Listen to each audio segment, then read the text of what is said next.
Limerick's Live 95 FM. Live 95 FM, more great music you can't get enough of over the June weekend. There's Pulp and Common People. It's JP Dillon here. Good afternoon.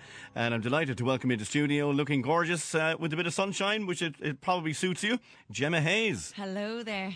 Yeah, very welcome to Limerick again. Well, it's great to be here, and the sun is shining, which makes the place look even better. Okay, well, it's great to see you back in Limerick. Busy times, I know. We'll talk about the new album in a minute, but we've been looking at your background a little bit. We've been checking you out, you see. Yeah, sketchy. Now, you come from a very musical family, don't you? I do indeed, but I actually have 5 sisters and 2 brothers.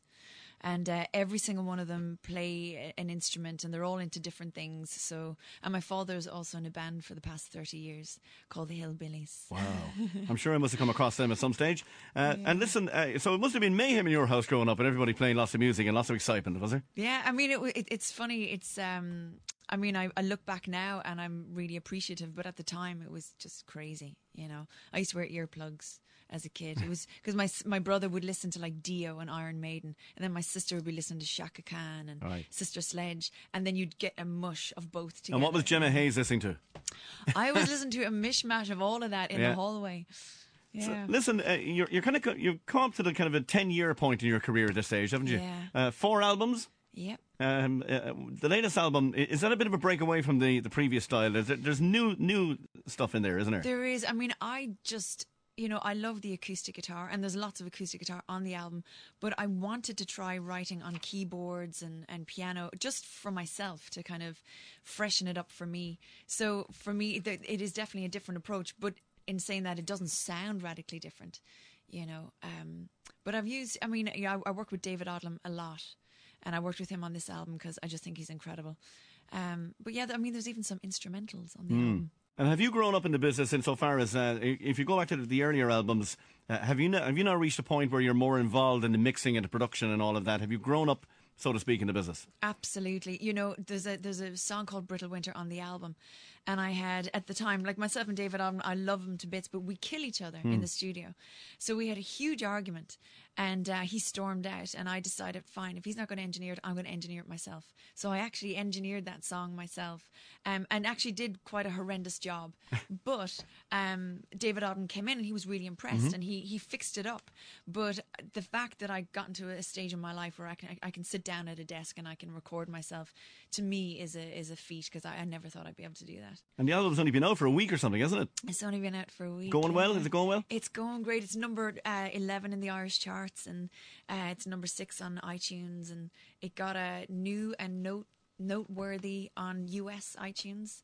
That's good enough for me. Yeah, last week. So it's there's a lovely buzz, and there's just a lot of support. I think people appreciate in Ireland artists who go out and do things on their own. And one of the things I found fascinating about you is the fact that just because we don't always hear, we do hear certain types of your music on the radio, in mainstream radio in Ireland, but an awful lot of your songs have turned up on soundtracks, movies and TV shows, and you must be pretty chuffed about that. Absolutely. I mean, I don't... You know, I guess my songs are certainly not abstract. They're just regular, traditional style songs, but they're not pop songs. So the fact that my music gets picked up for TV in the US, it allows me to survive, you know. I saw certain things like Grey's Anatomy mentioned, and Mr. and Mrs. Smith, the movie soundtrack. Yeah, and it was Vampire Diaries just a few months ago, and One Tree Hill. And these things literally allow me to survive, and then to finance my next album. So it's like I'm incredibly blessed to have that, for sure. Absolutely. Now, as I said, the 4th album is out, and it's Let It Break. The tour, is there a fairly extensive tour going on around the country? There is, and then there isn't, because I've decided to do loads of festivals. So I'm doing the Electric Picnic and the Galway Arts Festival and the Kilkenny Festival, and because of that, you can't really play around those. So I'm hitting a lot of spots. I mean, I'm playing Waterford next week, and then the Sea Sessions up in Donegal at the end of the month. So yeah, I mean, I'm out there. And Dolan's Warehouse tonight. You have played Limerick before many times, haven't you? I have. I played Dolan's all the time. I love it. They're just, Mick Dolan is brilliant, and the food is brilliant, and it's just a great atmosphere. And I went to school in County Limerick. I was just going to ask you about that, actually. You went to boarding school in County Limerick, and you were impressed by the fact that I knew it was Kilfinnan. Yeah, absolutely. I forget sometimes, but Yeah, so a lot of old friends of mine come out to see me in Dolan, so it's always a treat, really. And the first thing that struck me was, what did Gemma Hayes do that was so bad that she was sent away to boarding school? I know. I was a wicked child. You'd never tell that by looking now. Angel face. Oh, it's makeup. I'm a demon behind it all. Well, listen, it's exciting times for you. This is album number 4. The single, which we're going to play in a moment. Tell us a bit about the single. Well, it's funny. It's a slow song, which is kind of mad to put a single out and it'd be slow. It's called "Shock to My System," and I just wanted this song out as the first single, just as a tastemaker.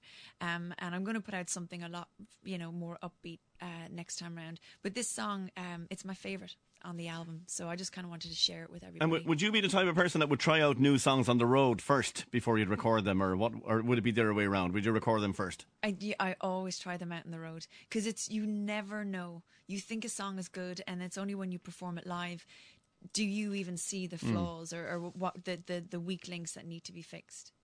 Well, listen, thanks a million for coming into us today. The single that we're going to play in a moment, the album is Let It Break. Best of luck with it. It's only been out about a week and it's going very well. Continued success. Dolan's Warehouse tonight, on stage around about what time? I think about 9:30. Well, listen, best of luck with it. Great to see you back so in Limerick, much. and you brought the good weather too. Gemma Hayes, thanks a million. Here's the new single. It's like getting close to the sun.